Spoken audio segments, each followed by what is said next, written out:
আমার ছেলে বলতেছে তার বাবা ডিউটির মাঝে আছে, এখন কাজ করতেছে, এই জন্য কল দেয় না। সে তো জানে না, আর কোনোদিন কল দিত না। স্বামীকে হারিয়ে ছোট্ট শিশুকে নিয়ে অথৈ সাগরে সুমাইয়া আক্তার, আর ছেলে হারানোর শোকে পাগল প্রায় পরিচা খাতুন।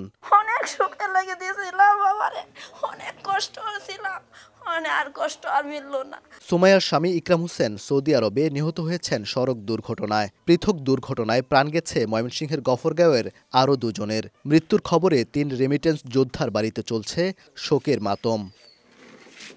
গত ২১ ডিসেম্বর মদিনায় মারা যান গফরগাঁওয়ের পাগলা থানার কুরচাই গ্রামের ইকরাম হোসেন ও লঙ্গাইরের মোহাম্মদ রিফাত। পরিবার ও সন্তানদের ভাগ্য বদলের আশায় ঋণের টাকায় বিদেশে গেলেও এখন তারা ফিরবেন লাশ হয়ে। আমার ছেলেরা ৩ বছরের রেখে গেছিল, বাবার আদরটা ভালো করে পাই নাই।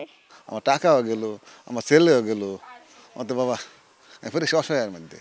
২২ ডিসেম্বর মক্কায় একটি গ্যারেজে বিস্ফোরণে মারা যান একই উপজেলার পাইথল গ্রামের সুমন মিয়া। বাড়িতে তার ২ শিশু সন্তান সহ স্ত্রী ও বাবা মা। সুমনের উপার্জনে চলত পুরো পরিবার।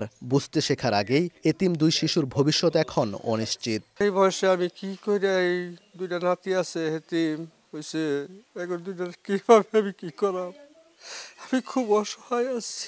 2টা বাচ্চা এতিম হয়ে গেছে, তারা কোনোদিনও বাবা পাইতো না, বাবা কি জিনিস তারা বুঝলোই না, দেখলোও না। ৪ দিন পেরিয়ে গেলেও এখনও অসহায় পরিবারগুলোর খোঁজ নেননি প্রশাসনের কেউ। এ বিষয়ে জানতে মুঠোফোনে যোগাযোগের চেষ্টা করা হলেও ইউএনওকে পাওয়া যায়নি। দ্রুত মরদেহ ফেরত আনতে ও পরিবারগুলোর পাশে দাঁড়াতে সরকারের হস্তক্ষেপ কামনা করেছেন স্থানীয়রা। সরকার যাতে একটু সহযোগিতা করে এই পরিবারগুলির পাশে দাঁড়ায়, এটা আমার সরকারের কাছে আকুল আবেদন থাকবে। নিহত ইকরাম ও রিফাত মদিনায় রোড ক্লিনার ও সুমন মক্কায় একটি গ্যারেজে শ্রমিকের কাজ করতেন।